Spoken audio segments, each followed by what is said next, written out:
Psalm 45. To the chief musician upon Shishanim, for the sons of Korah, Machil, a song of loves.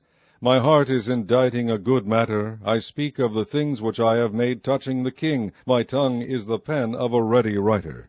Thou art fairer than the children of men. Grace is poured out into thy lips. Therefore God hath blessed thee forever. Gird thy sword upon thy thigh, O most mighty, with thy glory and thy majesty. And in thy majesty ride prosperously, because of truth and meekness and righteousness.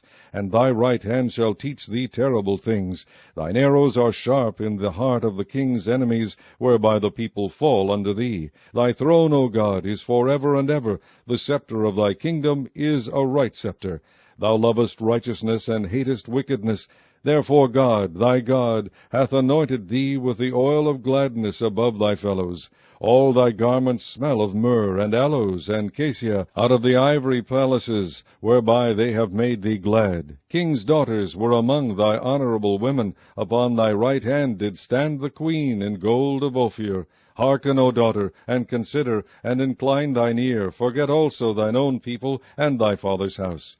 So shall the king greatly desire thy beauty, for he is thy Lord, and worship thou him. And the daughter of Tyre shall be there with a gift, even the rich among the people shall entreat thy favor. The king's daughter is all glorious within, her clothing is of wrought gold. She shall be brought unto the king in raiment of needlework. The virgins her companions that follow her shall be brought unto thee. With gladness and rejoicing shall they be brought, they shall enter into the king's palace. Instead of thy fathers shall be thy children, whom thou mayest make princes in all the earth.